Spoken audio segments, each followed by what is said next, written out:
ಈ ಕೃಷಿ ವಿದ್ಯಾನಿಲಯದ ವ್ಯಾಪ್ತಿನಲ್ಲಿ ನಡೀತಕ್ಕಂಥ ಒಂದು ಕೃಷಿ ಮೇಳವನ್ನು ಪ್ರತಿ ವರ್ಷ VC ಫಾರಂ ಇದ್ದಾಗಲೂ ಕೃಷಿ ಮೇಳ ನಡೀತಿತ್ತು. ಈ ವರ್ಷ ಅದಕ್ಕಿಂತ ವಿಭಿನ್ನವಾಗಿದೆ ಅನ್ನೋದನ್ನು ತಾವು ನೋಡಿದ ಮೇಲೆ ಗೊತ್ತಾಗತ್ತೆ. ಮೊನ್ನೆ ತಾನೇ GKVKನಲ್ಲಿ ಕೃಷಿ ಮೇಳ ಮಾಡಿದ್ರು. ಬಹುಶಃ 3 ದಿವಸದಲ್ಲಿ ಇತಿಹಾಸದಲ್ಲಿ ಅತಿ ಹೆಚ್ಚು ರೈತರು ಬಂದು ಆ ಒಂದು ಕೃಷಿ ಮೇಳದಲ್ಲಿ ಆಧುನಿಕವಾದಂಥ ಎಲ್ಲ ಕೃಷಿಯನ್ನು ತಿಳ್ಕೊಳ್ತಕ್ಕಂಥ ಒಂದು ಆಸಕ್ತಿಯನ್ನು ತೋರಿಸಿದ್ರು. 50 ಲಕ್ಷಕ್ಕೂ ಹೆಚ್ಚು ಜನ 3 ದಿವಸದಲ್ಲಿ ಬಂದಿರತಕ್ಕಂಥ ಮಾಹಿತಿ. ಇವತ್ತಿಗೆ ಮೊದಲನೇ ಒಂದು ಕೃಷಿ ಮೇಳ ಬಹುಶಃ ನಮಗೆ ಅಷ್ಟೊಂದು ಜನರಿಗೆ ಎಷ್ಟೇ ನಮ್ಮ ಮಾಧ್ಯಮದವರು, ನಮ್ಮ ಯೂನಿವರ್ಸಿಟಿಯವರು ಅಥವಾ ನಮ್ಮ ಜಿಲ್ಲಾ ಆಡಳಿತ ಮತ್ತು ಎಲ್ಲರೂ ಪರಿಚಯಿಸಿದ್ರು, ಪ್ರಚಾರ ಮಾಡಿದ್ರು, ಅಷ್ಟೊಂದು ದೊಡ್ಡ ಮಟ್ಟದ ಜನರ ಗಮನಕ್ಕೆ ಹೋಗ್ಲಿಕ್ಕೆ ಸಾಧ್ಯ ಆಗದೆ ಇರ್ಬೋದು. ಬಹುಶಃ ಇದು ಮುಂದಿನ ದಿನದಲ್ಲಿ GKVK ಥರ ಈ 5 ಜಿಲ್ಲೆಯ ವ್ಯಾಪ್ತಿಯಲ್ಲಿ ಬರ್ತಕ್ಕಂಥ ಮಂಡ್ಯ ಕೃಷಿ ವಿಶ್ವವಿದ್ಯಾನಿಲಯ ದೊಡ್ಡ ಪ್ರಮಾಣದಲ್ಲಿ ಬೆಳೆಯುತ್ತೆ, ಇದರ ಉಪಯೋಗ ಜನಕ್ಕೆ ಆಗತ್ತೆ ಅನ್ನೋದನ್ನ ನಾನು ಸಾಕ್ಷೀಕರಿಸಲಿಕ್ಕೆ ಇಚ್ಛೆ ಪಡ್ತೀನಿ. ಇವತ್ತು ಮೊದಲನೇದಾಗಿ ನಮ್ಮ ಅರುಣಿಕುಮಾರ್ ಸಂಕ್ಷಿಪ್ತವಾಗಿ ಹೇಳಿದೆ ಈ ವಿಶ್ವವಿದ್ಯಾನಿಲಯದ ಉಪಯೋಗ ಏನೆಲ್ಲ ಆಗತ್ತೆ ಅನ್ನೋದನ್ನು. ನಾನಿವತ್ತು ಇಡೀ 5 ಜಿಲ್ಲೆಯ ಜನರ ಪರವಾಗಿ, ವಿಶೇಷವಾಗಿ ಮಂಡ್ಯ ಜಿಲ್ಲೆಯ ಜನತೆ ಪರವಾಗಿ ನಾನು ಮೊನ್ನೆ ಮುಖ್ಯಮಂತ್ರಿಗಳನ್ನ ಅಭಿನಂದಿಸಬೇಕಾಗುತ್ತೆ. ಈ ಕೃಷಿ ವಿಶ್ವವಿದ್ಯಾನಿಲಯ ಬಹುಶಃ ಅವರು ಒಬ್ಬರು ರೈತ ಕುಟುಂಬದಿಂದ ಬಂದಿರತಕ್ಕಂಥವ್ರು, ನಾನು ಒಬ್ಬ ರೈತ ಕುಟುಂಬದಿಂದ ಬಂದಿರತಕ್ಕಂಥವ್ರು. 1939ರಲ್ಲಿ ರಾಜ್ಯದಲ್ಲಿ ಮೊದಲನೇ ಕೃಷಿ ಸಂಶೋಧನಾ ಕೇಂದ್ರವನ್ನು ನಾಲ್ವಡಿ ಕೃಷ್ಣರಾಜ ಒಡೆಯರು ಇಲ್ಲಿ ಮಾಡಿದ್ರು. ಇಲ್ಲಿ 630 ಎಕರೆ ವಿಸ್ತೀರ್ಣ ಜಮೀನಿದೆ. ಆದರೆ ಅವತ್ತಿಂದ ಇವತ್ತವರೆಗೂ ಇಲ್ಲಿ ಕೃಷಿ ವಿಶ್ವವಿದ್ಯಾನಿಲಯ ಮಾಡುವಂಥ ಆಲೋಚನೆ ಯಾರೂ ಮಾಡಿರ್ಲಿಕ್ಕೆ ಹೋಗಿಲ್ಲ. GKVK ಮೊದಲನೇ ಕೃಷಿ ವಿಶ್ವವಿದ್ಯಾನಿಲಯ ಆಯಿತು, ಅದಾದಮೇಲೆ 2ನೇ ಕೃಷಿ ವಿಶ್ವವಿದ್ಯಾನಿಲಯ ಧಾರವಾಡದಲ್ಲಾಯಿತು, 3ನೇ ಕೃಷಿ ವಿಶ್ವವಿದ್ಯಾನಿಲಯ ರಾಯಚೂರಲ್ಲಾಯಿತು, ಅದಾದ ನಂತರ 4ನೇ ಕೃಷಿ ವಿಶ್ವವಿದ್ಯಾನಿಲಯ ಶಿವಮೊಗ್ಗದಲ್ಲೂ ಆಯಿತು. 5ನೇ ಕೃಷಿ ವಿದ್ಯಾನಿಲಯ ಇಡೀ ರಾಜ್ಯದಲ್ಲಿ ಅವಶ್ಯಕತೆ ಇಲ್ಲ, GKVKನೇ ಭಾಳ ರಾಷ್ಟ್ರದಲ್ಲಿ ರಾಜ್ಯದಲ್ಲಿ ಒಳ್ಳೆ ವಿಶ್ವವಿದ್ಯಾನಿಲಯ ಆಗಿ ಹೊರಹೊಮ್ಮಿದೆ, ರೈತರಿಗೆ ಅನೇಕ ಹೊಸ ತಳಿಗಳನ್ನ ಕೊಡ್ತಾ ಇದೆ. ಆದರೆ ನಾನು ಮಾನ್ಯ ಮುಖ್ಯಮಂತ್ರಿಗಳ ಹತ್ರ ಇಲ್ಲ, ಮಂಡ್ಯ ರೈತರ ಜಿಲ್ಲೆ, ಮೈಸೂರು ವಿಭಾಗ ಒಂದು ರೀತಿ ಮಂಡ್ಯ ಒಂದೇ ಜಿಲ್ಲೆ ಇದ್ದದ್ದು, ಅದಾದ ನಂತರ ಬೈಫರ್ಕೇಟ್ ಆದದ್ದು. ಮೈಸೂರಿಗೆ ಮಂಡ್ಯಕ್ಕೆ ಒಂದು ಇತಿಹಾಸ ಇದೆ. ಶಿವಮೊಗ್ಗ, ಧಾರವಾಡ, ರಾಯಚೂರು, ಬೆಂಗಳೂರಿನಲ್ಲಾಗಿದೆ. ಇಲ್ಲೂ ಒಂದು ಕೃಷಿ ವಿಶ್ವವಿದ್ಯಾನಿಲಯ ಮಾಡ್ತಕ್ಕಂಥದ್ದು ಸೂಕ್ತ ಅಂತೇಳಿ ನಾನು ರಿಕ್ವೆಸ್ಟ್ ಮಾಡಿದಾಗ ಬಹುಶಃ ಯಾರಿಗೂ ಮಂಡ್ಯದ ಬಗ್ಗೆ, ಮೈಸೂರು ವಿಭಾಗದ ಬಗ್ಗೆ ಅಸಮಾಧಾನ ಇಲ್ಲದೆ ಇದ್ರೂ GKVKನ ಬೈಫರ್ಕೇಟ್ ಮಾಡ್ತಕ್ಕಂಥದ್ದು ಸರಿಯಾ ತಪ್ಪ ಅನ್ನೋ ಒಂದು ಕನ್ಫ್ಯೂಷನ್ ಅಲ್ಲಿತ್ತು.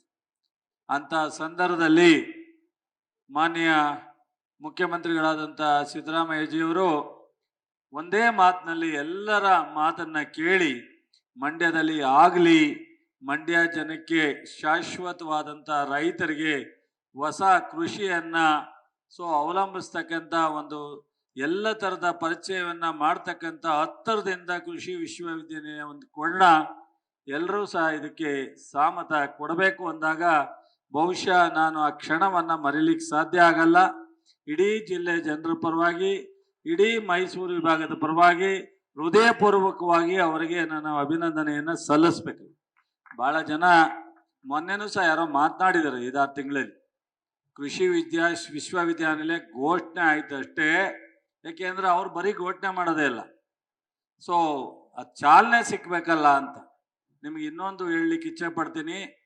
ಶಿವಮೊಗ್ಗ ಯೂನಿವರ್ಸಿಟಿಯನ್ನ ಕಳೆದ ಶಿವಪ್ಪ ನಾಯಕ ಹೆಸರಿನಲ್ಲಿ ಮಾಡಿದಾಗ 2008ರಲ್ಲಿ ಯಡಿಯೂರಪ್ಪನವರು ಘೋಷಣೆ ಮಾಡ್ತಾರೆ. ಆದರೆ 2008 ನಂತರ ಅವರ ಆಡಳಿತ ಅವಧಿನಲ್ಲಿ ಅದಕ್ಕೆ ಯಾವುದೇ ಥರದ ಒಂದು ಚಾಲನೆ ಸಿಕ್ಕಲ್ಲ. 2013ನಲ್ಲಿ ಮಾನ್ಯ ಸಿದ್ದರಾಮಯ್ಯನವರು ಮುಖ್ಯಮಂತ್ರಿಯಾಗಿ ಕಾಗೋಡು ತಿಮ್ಮಪ್ಪನವರು ಜಿಲ್ಲೆಯ ಉಸ್ತುವಾರಿ ಸಚಿವರಾದಾಗ ಎಲ್ಲ ಥರದ ಶಕ್ತಿಯನ್ನು ತುಂಬಿ ಚಾಲನೆಯನ್ನು ಕೊಡ್ತಾರೆ. ರೈತರ ಬಗ್ಗೆ ಏನೆಲ್ಲ ಕಾಳಜಿ ಇರ್ತಕ್ಕಂಥವ್ರು ಮಾತ್ರ ಇಂಥ ಕೆಲಸವನ್ನ ಮಾಡ್ಲಿಕ್ಕೆ ಸಾಧ್ಯ. ಕೆಲವರು ಗೋಟ್ನಲ್ಲೇ ಕಾಲ ಕಳೀತಾರೆ, ಕೆಲವರು ಕೆಲಸ ಮಾಡಿ ಕಳೀತಾರೆ. ಇಷ್ಟೇ ವ್ಯತ್ಯಾಸ. ನಾನು ಇದನ್ನ ಟೀಕೆ ಮಾಡ್ಲಿಕ್ಕೆ ಹೋಗಲ್ಲ. ಇವತ್ತು ಬರಗಾಲ ಬಂತು, ಮೊದಲನೇ ವರ್ಷ. ಕೇಂದ್ರ ಸರ್ಕಾರ ಕೊಡದೇ ಇದ್ರು ನಾವು ಕೊಡ್ಲೇಬೇಕು ಅನ್ನೋ ಒಂದು ಪಟ್ಟು ಹಿಡ್ದು ಮಾನ್ಯ ಮುಖ್ಯಮಂತ್ರಿಯವರು ನನಗೆ ಕೃಷ್ಣ ಬೈರೇಗೌಡರಿಗೆ 10 ಸಾರಿ ಕಳಿಸಿದ್ರು. ಕೇಂದ್ರ ಸರ್ಕಾರದ ಮಂತ್ರಿಗಳ ಹತ್ರ, ಹಣಕಾಸಿನ ಸಚಿವರ ಹತ್ರ 10 ಬಾರಿ ಕಳಿಸಿದ್ರು, ಕೊಡ್ಲಿಲ್ಲ.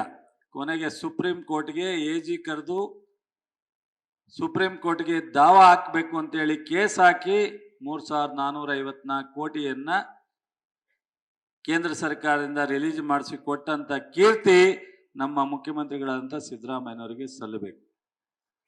ಇವತ್ತು ಇಲ್ಲಿಂದ ಹೋಗ್ತಕ್ಕಂಥ ಎಂಪಿಗಳು ಇಲ್ಲಿಂದ ಕರ್ನಾಟಕವನ್ನ ಹೋಗಿ ಮಂತ್ರಿ ಆಗಿರ್ತಕ್ಕಂಥ 4 ಜನ ಏನ್ ಮಾಡ್ತಿದ್ರು ಅಂತ ನೀವು ಕೇಳಲ್ಲ, ಅವರು ಅದ್ರ ಬಗ್ಗೆ ಮಾತನಾಡಲ್ಲ. ಬಹುಶಃ ಇನ್ನೂ ಅನೇಕ ಆರ್ಥಿಕವಾಗಿ ನಮ್ಮ ರಾಜ್ಯವನ್ನ ಕಡೆಗಣಿಸ್ತಾ ಇರ್ತಕ್ಕಂಥ ವಿಚಾರ ನಾನು ಚರ್ಚೆ ಮಾಡ್ಲಿಕ್ಕೆ ಹೋಗಲ್ಲ, ಟೈಮ್ ಆಗುತ್ತೆ. ಅನೇಕ ಬಾರಿ ಸಿದ್ದರಾಮಯ್ಯನವರು ಹೇಳಿದ್ದಾರೆ. ಒಂದು ಬಾರಿ ನಾವು ಪ್ರತಿಭಟನೆನೂ ಮಾಡಿದೀವಿ ಅವರ ನಾಯಕತ್ವದಲ್ಲಿ ದೆಹಲಿಯಲ್ಲಿ ಹೋಗಿ, ಆರ್ಥಿಕವಾಗಿ ಅಸಮಾಧಾನ ಮಾಡ್ತಾ ಇರ್ತಕ್ಕಂಥದ್ದು.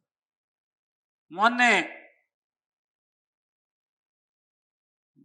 ಗುಲ್ಬರ್ಗಾದಲ್ಲಿ ನೆಟ್ಟೆ ರೋಗನ ಘೋಷಣೆ ಮಾಡೋಗಿದ್ದಂತ ಬೊಮ್ಮಾಯಿನವ್ರದ ಸಿದ್ದರಾಮಯ್ಯನವ್ರ ಮುಖ್ಯಮಂತ್ರಿ ಆದ್ಮೇಲೆ, ನಾನು ಕೃಷಿ ಸಚಿವ ಆದ್ಮೇಲೆ 213 ಕೋಟಿ ಹಣವನ್ನ ನಾವು ಕೊಟ್ಟಿದ್ದೀವಿ.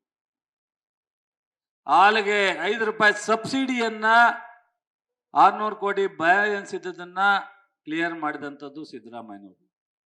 ಮೊನ್ನೆ ಮಳೆ ಹೆಚ್ಚಾಗಿ ಆ ಭಾಗದ ಹೆಚ್ಚು ಪ್ರದೇಶದಲ್ಲಿ ಹಾನಿಯಾದಾಗ ಒಂದೇ ವಾರದಲ್ಲಿ ಪ್ರದೇಶವನ್ನ ವೀಕ್ಷಣೆ ಮಾಡಿ NDRF ನಲ್ಲಿ 8,500 ಇದ್ರೆ ರಾಜ್ಯ ಸರ್ಕಾರದಿಂದನೂ 8,500ವನ್ನ ಘೋಷಣೆ ಮಾಡಿ ಇಡೀ ರಾಜ್ಯದ 13 ಲಕ್ಷ ಹೆಕ್ಟೇರ್ಗೆ ಪರಿಹಾರವನ್ನ ಕೊಟ್ಟಂತ ಕೀರ್ತಿ ನಮ್ಮ ಸರ್ಕಾರ, ಸಿದ್ದರಾಮಯ್ಯನವರ ಸರ್ಕಾರ ಅನ್ನೋದನ್ನ ನಾನು ಹೇಳಲಿಕ್ಕೆ ಇಚ್ಛೆ ಪಡ್ತೀನಿ.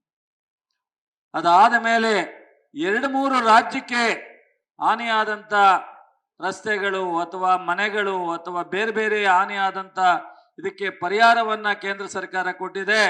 ನಮ್ಮ ರಾಜ್ಯ ಸರ್ಕಾರಕ್ಕೆ ಮೆಮೊರೆಂಡಮ್ ಮುಖ್ಯಮಂತ್ರಿಯವರೇ ಪ್ರಧಾನಮಂತ್ರಿ ಭೇಟಿ ಮಾಡಿದ್ರು, ಕಂದಾಯ ಮಂತ್ರಿಯವರು ಹೋಗಿ ಇಲ್ಲಿವರೆಗೆ ಅದರ ಚಕಾರ ಎತ್ತಿಲ್ಲ. ಇವತ್ತು 60 ಲಕ್ಷ ಮೆಟ್ರಿಕ್ ಟನ್ ಬೆಳೆದಿರ್ತಕ್ಕಂಥ ಮೆಕ್ಕೆಜೋಳ MSP ನಲ್ಲಿ ಘೋಷಣೆ ಮಾಡಿದ್ರು 24 ಟನ್ಗೆ 24,000, ಆದರೆ ಖರೀದಿ ಮಾಡಲಿಕ್ಕೆ ಅನುಮತಿ ಕೊಟ್ಟಿಲ್ಲ. ಆದರೆ ಡಿಸ್ಲರಿಯರಿಗೆ ತಗೋಬೇಕು ಅಂತ ಹೇಳಿ ಫೋರ್ಸ್ ಮಾಡಿ ಅಂತಾರೆ. ಎಥನಾಲ್ಗೆ ಬಹಳಷ್ಟು ಕಡಿಮೆ ಅನುಮತಿಯನ್ನ ಕೊಟ್ಟಿದ್ದಾರೆ. ಬೇರೆ ರಾಜ್ಯಕ್ಕೆ ಕೊಟ್ಟಿರೋದಕ್ಕೆ 10% ಅನುಮತಿಯನ್ನ ಕೊಟ್ಟಿಲ್ಲ. ಎಲ್ಲ ಪ್ರಯತ್ನವನ್ನ ಕಳೆದ 10 ದಿವಸದಿಂದ ಒಂದು ಕನಿಷ್ಠ 6-7 ಮೀಟಿಂಗ್ನ ಮಾಡಿ ಇವತ್ತು ಈ ಒಂದು ಜನರಿಗೆ, ಮೆಕ್ಕೆಜೋಳ ಬೆಳೆದವರಿಗೆ ಏನು ಪರಿಹಾರ ಕೊಡ್ಲಿಕ್ಕೆ ಸಾಧ್ಯ, ಯಾವ ರೀತಿ ಅವರಿಗೆ ಸಹಕಾರ ಮಾಡ್ಲಿಕ್ಕೆ ಸಾಧ್ಯ ಅಂತ ಹೇಳಿ ಸರ್ಕಾರ ಚಿಂತನೆ ಮಾಡ್ತಿದೆ. ಕಬ್ಬು ಬೆಳೆಗಾರರು FRP ಮಾಡ್ತಕ್ಕಂಥವ್ರು ಕೇಂದ್ರ ಸರ್ಕಾರ, ಆದರೆ ಅನೇಕ ಒತ್ತಡದಲ್ಲೂ ಸಹ ಇಲ್ಲಿವರೆಗೆ ಮಾಡಲಿಲ್ಲ ಅವರು.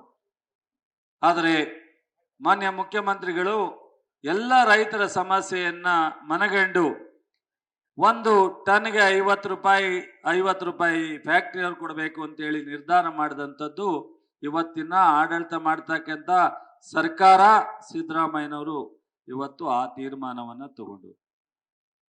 ಒಂದಲ್ಲ, ಹೇಳಲಿಕ್ಕೆ ಹೋದ್ರೆ ನಾನು 1 ಗಂಟೆನೂ ಹೇಳ್ಬೋದು. ರೈತರ ಪರವಾಗಿ ಏನೆಲ್ಲ ಸಹಕಾರವನ್ನ ಸರ್ಕಾರ ಸಹಾಯವನ್ನ ಬೆನ್ನೆಲುಬಿಗೆ ನಿಂತ್ಕೊತಾ ಇದೆ ಅನ್ನೋದನ್ನ ಬಹುಶಃ ನಾನು 94ರಿಂದ ಇಲ್ಲಿವರೆಗೆ ರಾಜಕಾರಣವನ್ನು ಹತ್ತಿರದಿಂದ ನೋಡಿದ್ದೀನಿ.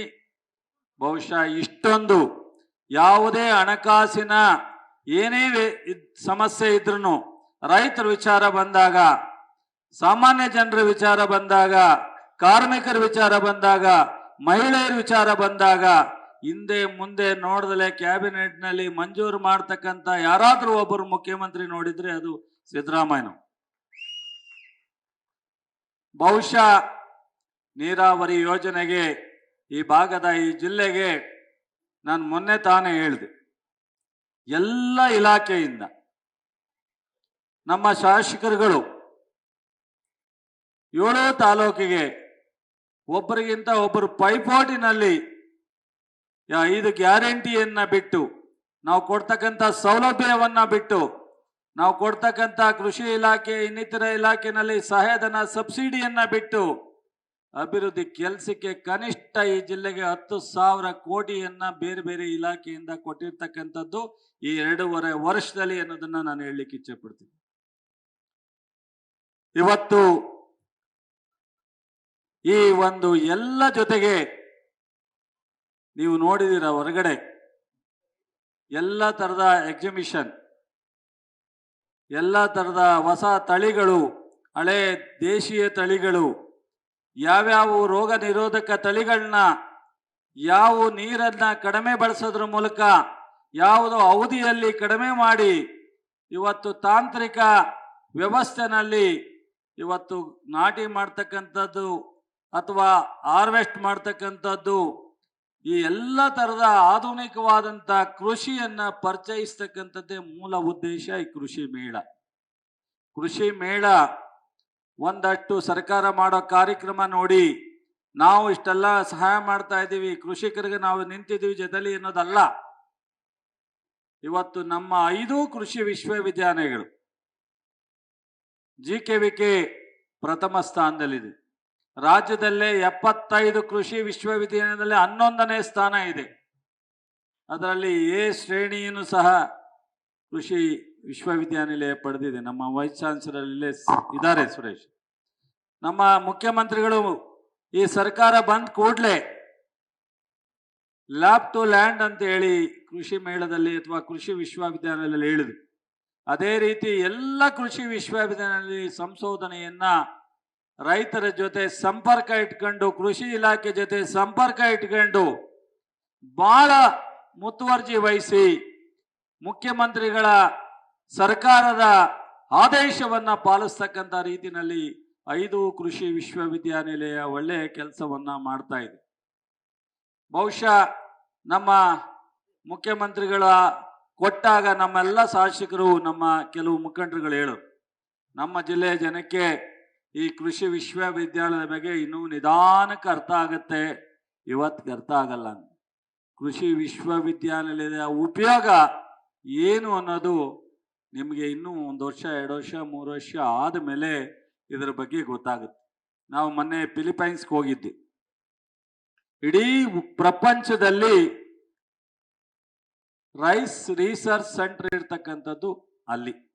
ಇಡೀ ಪ್ರಪಂಚದ ಒಂದು ಮುಖ್ಯವಾದಂಥ ಸಂಶೋಧನಾ ಕೇಂದ್ರ. ಅಲ್ಲಿ ಇಂದಿರಾ ಗಾಂಧಿಯವರು ಹೋಗವ್ರೆ, ಮನಮೋಹನ್ ಸಿಂಗ್ ಅವರು ವಿಸಿಟ್ ಕೊಟ್ಟವ್ರೆ, ದೇಶದ ಇವತ್ತಿನ ಪ್ರಧಾನಿಯಾದಂಥ ಮೋದಿಯವರು ಹೋಗೋರೆ. ನಮ್ಮ ರಾಜ್ಯದಿಂದ ನಮ್ಮ ಸಿದ್ದರಾಮಯ್ಯನವರು ಓದದ್ ಬಿಟ್ರೆ ನಾನೇ ಕೃಷಿ ಸಚಿವನಾಗಿ ಮೊದಲನೇದಾಗಿ ಅಲ್ಲಿ ಹೋಗಿದ್ದು.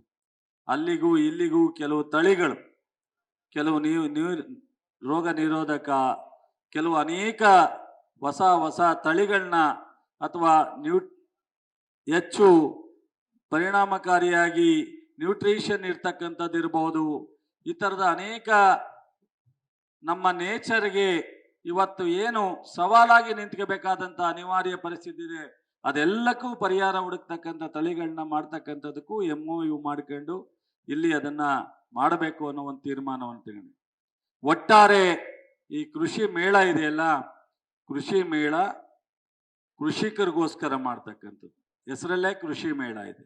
ಈ ಕೃಷಿ ಮೇಳದಲ್ಲಿ ಇರ್ತಕ್ಕಂಥ ಎಲ್ಲ ಸಂಸ್ಕರಣ, ಎಲ್ಲ ಮೌಲ್ಯವರ್ಧನೆಗಳ ಏನು ಸ್ಟಾಲ್ಗಳಿದೆ, ಎಲ್ಲ FAOಗಳು ಏನು ಬಂದಿದ್ದಾರೆ ಅದನ್ನೆಲ್ಲ ನೋಡ್ಬೇಕು ನೀವು. ಅಲ್ಲೆಲ್ಲ ಯಾವ ರೀತಿ ಒಂದು ರಾಗಿ ಬೆಳೆದಿ ರಾಗಿ ಮಾರೋದಲ್ಲ, ಭತ್ತ ಬೆಳೆದಿ ಭತ್ತ ಮಾರೋದಲ್ಲ, ಅದನ್ನ ಸಂಸ್ಕರಣ ಮಾಡಿ ಮಾರಿದ್ರೆ ಏನ್ ಲಾಭ ಸಿಗುತ್ತೆ, ನೇರವಾಗಿ ಬೆಳೆದದನ್ನ ನಮ್ಮ ಗದ್ದೆಯಿಂದನೇ ಕೊಟ್ರೆ ಏನಾಗುತ್ತೆ ಅನ್ನೋದನ್ನು ಸಹ ನೀವು ತಿಳ್ಕೋಬೇಕು. ಇವತ್ತು 5 ವರ್ಷ ಸಂಸ್ಕರಣಾ ಘಟಕಗಳಿಗೆ ಕೇಂದ್ರ ಸರ್ಕಾರ ರಾಜ್ಯ ಸರ್ಕಾರ ಸಬ್ಸಿಡಿಯನ್ನು ಕೊಡ್ತಾ ಇತ್ತು. 5 ವರ್ಷದಲ್ಲಿ 6,000 ಸಂಸ್ಕರಣಾ ಘಟಕಗಳಿಗೆ ನಾವು ಸಹಾಯಧನ ಕೊಟ್ಟಿರ್ತಕ್ಕಂಥದ್ದು. ಮಾನ್ಯ ಮುಖ್ಯಮಂತ್ರಿಗಳು ಒಂದು ಮಾತು ಹೇಳಿದ್ರು, ನೋಡಪ್ಪ ಎಲ್ಲರೂ ಕೆಲಸ ಇಲ್ಲ ಅಂತ ಬೆಂಗಳೂರು ಬರ್ತಾರೆ, ಅರ್ಜಿ ಹಿಡ್ಕೊಂಬರ್ತಾರೆ. ರೈತರ ಮನೆಯಲ್ಲೇ ಉದ್ಯೋಗಿ ಆಗ್ಬೇಕು, ಏನ್ ಮಾಡಬೇಕು ಅಂತ ಇವತ್ತು ಒಂದೇ ವರ್ಷದಲ್ಲಿ ಎಕ್ಸ್ಟೆಂಡ್ ಮಾಡಿ ಆ ಒಂದು ಕೊನೆಯ ಇದ್ದಂತ ಯೋಜನೆಯನ್ನ 1 ವರ್ಷದಲ್ಲಿ 5 ವರ್ಷ ಮಾಡಿರ್ತಕ್ಕಂಥ 6,000 ಘಟಕಗಳಿಗೆ 9 ಲಕ್ಷ ರಾಜ್ಯ ಸರ್ಕಾರ, 6 ಲಕ್ಷ ಕೇಂದ್ರ ಸರ್ಕಾರ ಮಾನ್ಯ ಮುಖ್ಯಮಂತ್ರಿ ಘೋಷಣೆ ಮಾಡಿ 1 ವರ್ಷದಲ್ಲಿ 6,000 ಘಟಕಗಳಿಗೆ 15 ಲಕ್ಷದಂಗೆ ಕೊಟ್ಟಿದ್ದೀವಿ. ಕನಿಷ್ಠ 5 ರಿಂದ 10 ಜನ ಅಂದ್ರೆ 60,000 ಜನಕ್ಕೆ ಎಂಪ್ಲಾಯ್ಮೆಂಟ್ ಸಿಗುತ್ತೆ. ನಿನ್ನೆ ಕನ್ನಡಪ್ರಭದಲ್ಲಿ ಲೇಖನ ಬರೆದಿದ್ದಾರೆ, ಒಂದು ಬುಕ್ಕನ್ನು ಮುಖ್ಯಮಂತ್ರಿ ಹತ್ರ ಬಿಡುಗಡೆ ಮಾಡಿದ್ದಾರೆ.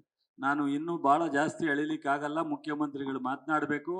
ಕೃಷಿ ಬಗ್ಗೆ, ನಮ್ಮ ಸರ್ಕಾರದ ಕಾರ್ಯಕ್ರಮಗಳ ಬಗ್ಗೆ, ನಾವು ಕೊಡ್ತಾ ಇರ್ತಕ್ಕಂಥ ಏನು ಸೌಲಭ್ಯಗಳಿದೆ ಅದನ್ನೆಲ್ಲ ವಿವರಣೆ ಮಾಡ್ಲಿಕ್ಕೆ ಹೋದರೆ ನಾನು 2 ಗಂಟೆ 3 ಗಂಟೆ ಮಾತನಾಡಬೇಕಾಗತ್ತೆ. ಮತ್ತು ಮುಖ್ಯಮಂತ್ರಿಗಳು ನನ್ನ ಹತ್ತಿರದಿಂದ ನೋಡಿದ್ದೀನಿ. ನಮ್ಮ ಇಲಾಖೆನಲ್ಲಿ ನಾವು ರಸ್ತೆ ಮಾಡಕ್ಕೆ 1,000 ಕೋಟಿ ಅಥವಾ ಇನ್ನೊಂದು ಮಾಡಕ್ಕೆ ಬಿಲ್ಡಿಂಗ್ ಕೊಟ್ಟಕ್ಕೆ 500 ಕೋಟಿ ಇದೆ. ಆದರೆ ಇದೆಲ್ಲ 10 ಕೋಟಿ 5 ಕೋಟಿನಲ್ಲಿ ಯಾವ್ದು ಕೇಳಿದ್ರು ಇಲ್ಲಿವರೆಗೆ ನನಗಿಲ್ಲ ಅಂತ ಹೇಳಿಲ್ಲ.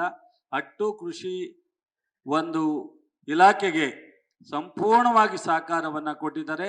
ಯಾರು ನನ್ನನ್ನ, ನಮ್ಮ ಸರ್ಕಾರವನ್ನ, ನಮ್ಮ ಮುಖ್ಯಮಂತ್ರಿಗಳನ್ನ ಘೋಷಣೆ ಮಾಡಿದಾಗ ಟೀಕೆ ಮಾಡಿದ್ರು, ಅವರು ಎಲ್ರಿಗೂ ಉತ್ತರವನ್ನು ಸಹ ಅವರ ಕಾರ್ಯಕ್ರಮದ ಮೂಲಕ ಕೊಟ್ಟಿದ್ದಾರೆ.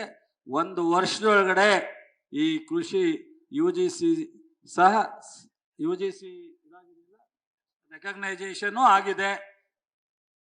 100 ಕೋಟಿ ಈ ಒಂದು ಎಲ್ಲ ಇನ್ಫ್ರಾಸ್ಟ್ರಕ್ಚರು ಮತ್ತು ಅಡ್ಮಿನಿಸ್ಟ್ರೇಟಿವ್ ಬಿಲ್ಡಿಂಗ್ಗೆ ಸಹ ಹಣವನ್ನು ಒದಗಿಸಿಕೊಟ್ಟಿದ್ದಾರೆ. ಮಂಡ್ಯ ಸಿಟಿನಲ್ಲಿ ಒಂದು ಬೃಹತ್ 1 ಲಕ್ಷ ಜನ ಸೇರಿ ಈ ಜಿಲ್ಲೆಯಲ್ಲಿ ಕೊಟ್ಟಂತ ಎಲ್ಲ ಕಾರ್ಯಕ್ರಮಗಳನ್ನ ವಿವರವಾಗಿ ಮಾನ್ಯ ಮುಖ್ಯಮಂತ್ರಿಗಳನ್ನ, ಉಪಮುಖ್ಯಮಂತ್ರಿಗಳನ್ನ, ಕೆಲವು ಸಚಿವರನ್ನ, ನಮ್ಮೆಲ್ಲ ಶಾಸಕರ ಸಮ್ಮುಖದಲ್ಲಿ ನಿಮ್ಮೆಲ್ಲರ ನೇತೃತ್ವದಲ್ಲಿ ಒಂದು ಸಭೆಯನ್ನ ಜನವರಿನಲ್ಲಿ ಮಾಡಬೇಕು ಅಂತಿದ್ದೀನಿ. ಅದರಿಂದ ಕೃಷಿ ಮೇಳ, ಕೃಷಿ ಕಲ್ತ್ಕೊಳ್ಳತಕ್ಕಂಥದ್ದು, ತಾಂತ್ರಿಕತೆಯನ್ನ, ಆಧುನಿಕವಾದಂಥ ಸಮಗ್ರ ಸುಸ್ಥಿರತೆ ಎಲ್ಲವನ್ನೂ ಸಹ ನೀವು ಈ 3 ದಿನದ ಕೃಷಿ ಮೇಳದಲ್ಲಿ ಬಂದು ಸಂಸ್ಕರಣ ಮಾಡ್ತಕ್ಕಂಥದ್ದು ಎಲ್ಲವನ್ನು ಕಲ್ತ್ಕೋಬೇಕು, ತಿಳ್ಕೋಬೇಕು. ನೀವು ಕೃಷಿನಲ್ಲಿ ಲಾಭದಾಯಕವಾದಂಥ ಕೃಷಿಯನ್ನ ಮಾಡಬೇಕು. ಮಂಡ್ಯ ಜಿಲ್ಲೆಯವರು, ಮೈಸೂರು ಜಿಲ್ಲೆಯವರು, ಕೊಡಗಿನವರು, ಹಾಸನದವರು ಅಂತ ಹೇಳಿ ನಿಮ್ಮೆಲ್ರಿಗೂ ಬಹಳ ಅತ್ಯಂತ ಹೆಮ್ಮೆಯಿಂದ, ಇವತ್ತು ಅತ್ಯಂತ ಸಂತೋಷದಿಂದ ಇವತ್ತು ಈ ಕೃಷಿ ಮೇಳವನ್ನ ನಾವು ಉದ್ಘಾಟನೆ ಮಾಡಲಿಕ್ಕೆ ನಾವೇ ಮುಖ್ಯಮಂತ್ರಿಗಳ ನೇತೃತ್ವದಲ್ಲಿ ನಮ್ಮೆಲ್ಲರ ಶಾಸಕರು ನಾನು ಸೇರಿ ಈ ಕೃಷಿ ವಿಶ್ವವಿದ್ಯಾನಿಲಯವನ್ನ ಪ್ರಾರಂಭ ಮಾಡಿ ಒಂದು ಅಂತಿಮವಾಗಿ ಒಂದೇ ವರ್ಷದಲ್ಲಿ ಎಲ್ಲ ಥರದ ಚಾಲನೆಯನ್ನು ಕೊಡ್ತಕ್ಕಂಥದಕ್ಕೆ ಸಹಕಾರ ಕೊಟ್ಟಂಥ ಮುಖ್ಯಮಂತ್ರಿಗಳಿಗೆ ಮತ್ತೊಮ್ಮೆ ನಾನು ಅಭಿನಂದಿಸಿ ನನ್ನ ಈ ಮಾತುಗಳನ್ನ ಮುಗಿಸ್ತೀನಿ. ನಮಸ್ಕಾರ.